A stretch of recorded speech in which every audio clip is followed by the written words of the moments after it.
My name is Jacob. I'm probably the most nervous I've ever been in my life right now. That's because today is the day I'm going to Sarah's house to formally ask her for her hand in marriage. Sarah and I were classmates back in middle school, and we started dating after we reconnected at a school reunion about 6 months ago.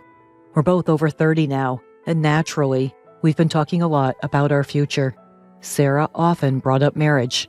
While Sarah did put a bit of pressure on me, I was also considering settling down, and so we decided to get married. Because of that, I regret not being able to propose to her properly. We decided to get married before we really planned anything, and it was only a few days ago that we decided I would go to her house to formally ask for her hand. I've never met Sarah's parents since we started dating, but I once caught a glimpse of her father. It was either at a parent-teacher conference or at a school fair during our middle school years. I remember him talking about education with our homeroom teacher. While he seemed a bit intimidating at the time, I was impressed by how passionate a father could be about his child's education. That's probably because I lost my own father when I was in elementary school, and he was a man who didn't interfere much and let me do what I wanted to do. So the memory of Sarah's father talking with the teacher was particularly vivid. He must be a very serious person. So what will he think when he finds out we decided to get married on a whim and that I didn't propose properly? He might even say that our relationship of only 6 months is too short. The more I think about it, the more anxious I become, and I didn't sleep well last night. As I struggled to eat my breakfast, my mom looked at me with concern. I told her I was going to introduce her to my girlfriend soon. I haven't told her yet that it's Sarah, as I wanted to surprise her. My parents were also middle school classmates, so I think she will be happy to find out that my future wife is also a classmate. After my father passed away, our family struggled financially, and I had to start working right after graduating from middle school. I owe it to my mom that I managed to stay on the right path. She's always been upbeat, never talks bad about others, and is very positive. Because of her, I've always been able to live with hope. My mom rarely asks about my love life or whether I have a girlfriend. We live together, and she knows I'm busy, so I think she's just being considerate. I want to reassure her. That's why I absolutely have to make today's meeting a success. I feel like I'm about to get an ulcer. But seeing me so nervous, my mom patted me on the back and said with a smile, "Go and nail it, son." That's right. There's no point in being weak. I need to pull myself together. With that in mind, I headed to Sarah's house. When I arrived, Sarah opened the door and welcomed me inside. "My parents are waiting," she said, and a wave of anxiety hit me. When I entered the living room, Sarah's parents were sitting on the couch, and they smiled at me. "Thanks for coming. We've been waiting," they said with a smile, and I felt relieved. It's not scary at all. They seem very welcoming, and I think this could go well. After introducing myself, Sarah's mom served some tea. "Thank you," I said. "Turns out you were in middle school with Sarah? I had no idea. Were you ever in the same class as Sarah?" she asked. I told her that we'd never been in the same class, but Sarah had spoken to me at the school reunion. "Oh, I see. But I should remember you if you were a top student, even from another class," she mused, resting a hand on her cheek, looking puzzled. Before I could reply, Sarah chimed in with a chuckle. "Jacob wasn't exactly a star student, was he? Always around average, right?" I wish she hadn't been so blunt, but it was too late. I glanced over and saw Sarah's mom looking at me with an indescribable expression. Sarah's comment had changed the tone in the room. What was once a pleasant atmosphere had now become heavy and silent. After a moment of awkward silence, Sarah's dad broke it. "What college did you attend?" I never went to college. In fact, I hadn't even finished high school. Well, actually, I started working right after middle school. I was planning to be honest about my past when a cup of tea came flying at me before I could finish my sentence. At the same time, a shout echoed, "Don't mess with me. I let you into my home because Sarah told me you were a CEO. What's this? You've been working since middle school? So you're a dropout? A company run by someone like you can't be reliable. With the startup boom, You're just riding the wave, and you'll fail soon. That's certain." Sarah's dad glared at me, flabbergasted. He grabbed my collar and bellowed, "What's your motive? Trying to cash in because I'm an executive at a major corporation?"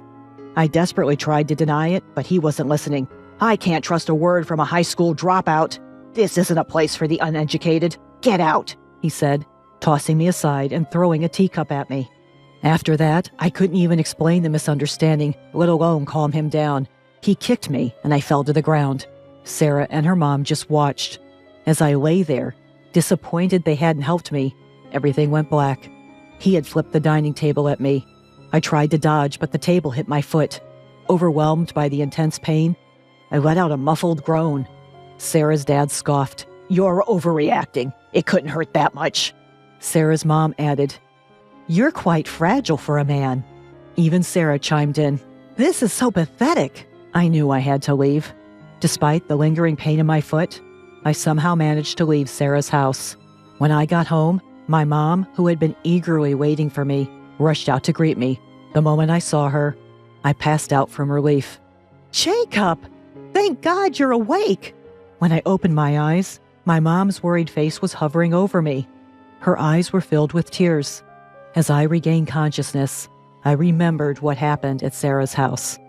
I was supposed to make her happy, but instead, I made her worry and sad. "I'm sorry, Mom. I don't think I can introduce you to my girlfriend after all," I admitted. When I told her this, my mom said, "Don't worry about it, Jacob. I'm just relieved you woke up. I was really surprised when you collapsed in front of me." Apparently, due to the shock, I had slept for a full day. According to what my mom heard from the doctor, it seems that the bone in my toe is broken.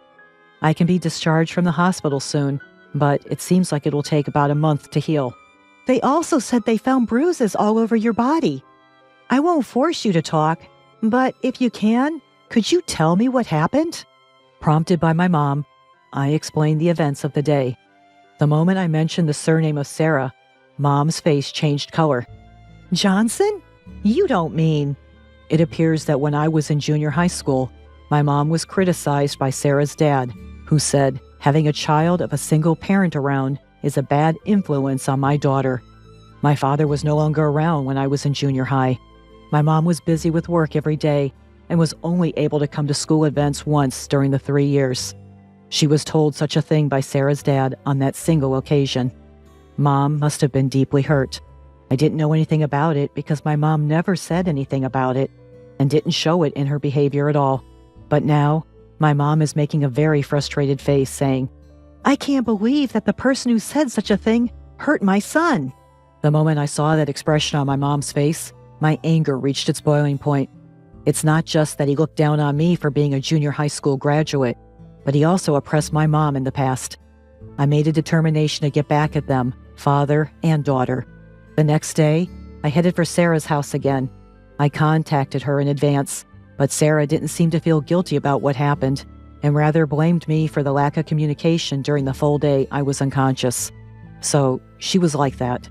I felt pathetic thinking that the person I decided to marry was like that, but I also thought it was a good thing that I got to know before getting married.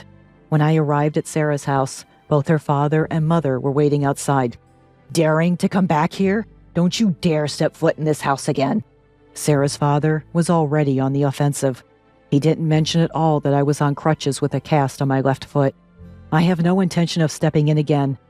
I've decided to file a complaint, so I came to report it today," I said. At my words, the two looked at each other and started laughing. "Wait, are you serious about the complaint? You weren't seriously injured. It's absurd to sue your fiancé's dad," Sarah retorted. I informed her that the engagement was off. I thought they would be a little flustered if I mentioned the complaint and the breakup of the engagement, but that was not the case. Sarah said, "Don't give up just because the greeting didn't go well. If you apologize, Jacob, I'll ask my dad to give you another chance." What do I have to apologize for? My blood boiled and I clearly stated, "I have nothing to apologize for. I'm serious about both the breakup of the engagement and the complaint." Then Sarah arrogantly said, "Playing the tragic hero, huh? My father could easily squash a little thing like a police report. He'd even make this broken engagement disappear if it happened now. Unbelievable. How dare she act so high and mighty? Then, even Sarah's dad chimed in. Sarah, we're better off without a man like this. Go ahead. File a police report if you want. I doubt you've got enough evidence for it to mean anything anyway, he said, laughing mockingly. Like father, like daughter. That phrase suddenly felt very fitting. Are you sure about that? I decided to throw a wrench in the laughing family's mood. You have no proof that I did anything, so the police can't do anything. You thought I'd back down if you mentioned a police report, didn't you? Fool. You should know better than to think that would scare me. With his hands on his hips, Sarah's father laughed confidently. That's when I decided to show him the reality of the situation. Actually, that's the evidence. Apparently not understanding what I meant. The three of them just gaped at me. I pulled out my phone and played a recording. I've been recording everything since before I arrived. I needed to gather evidence that my injuries were caused by you. No matter how high up you are in a big corporation, you can't hide from an assault charge when the evidence is all laid out, right? At this, instead of apologizing, Sarah's father started yelling at me. How dare you! Go ahead, file your report. There's no way I'm letting you marry Sarah.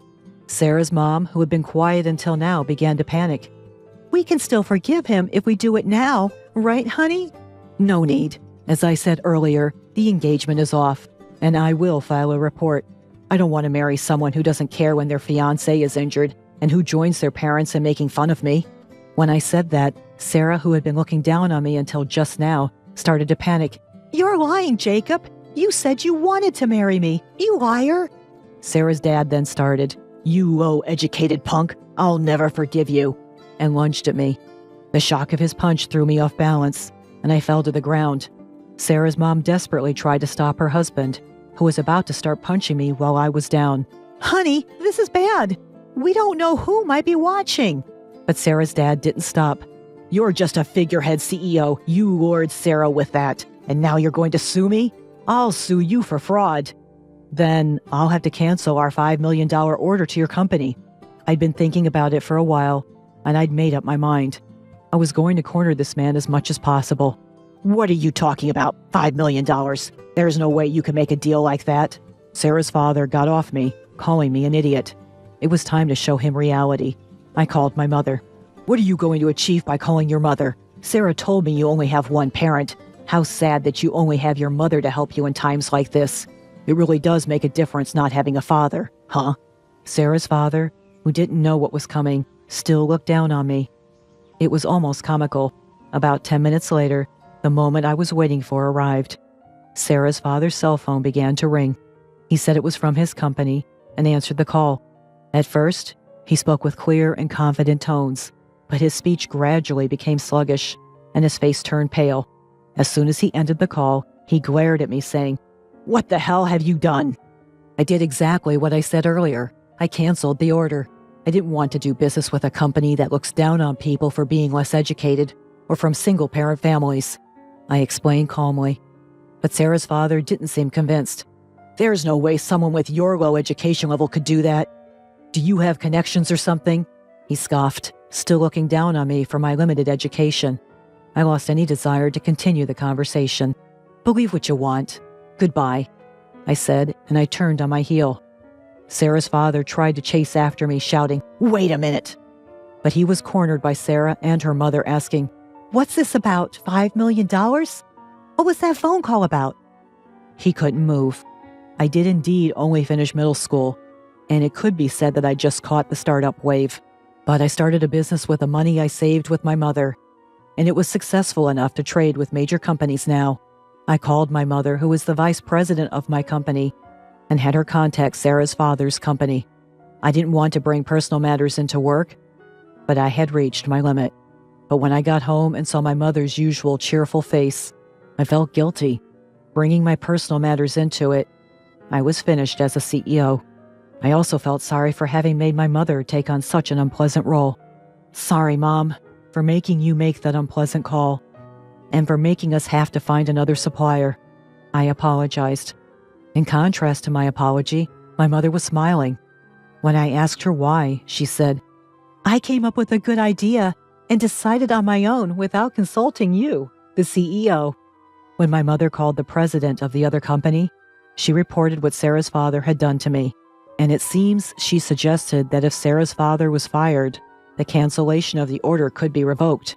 Before I got home, the president of the other company called to say that Sarah's father had been fired. My mother, true to her word, seems to have continued the order. I didn't mind making the call, and we didn't have to look for another supplier. We just got rid of a nasty guy who only looked at status and insulted others. With that, my mother encouraged me as if there was nothing to worry about. After that, I received several calls and emails from Sarah pressuring me to marry her, so I blocked her number. According to a story I heard from a middle school classmate after this incident was over, Sarah knew I was the CEO and approached me at the reunion. She probably wanted to be the CEO's wife and started dating and talking about marriage with me. Sarah's father was arrested because I filed a complaint. Sarah's mother, who had been bragging about her husband working for a major company, couldn't bear the eyes of the neighborhood knowing that he had been arrested and seemed to have disappeared somewhere, leaving Sarah behind. It was a fitting ending for a mother and daughter who were only concerned about how they were seen by others. I continued my contract with the company where Sarah's father had been, and we have a good relationship now. There are also talks about new projects, and it seems that busy but fulfilling days will continue for a while.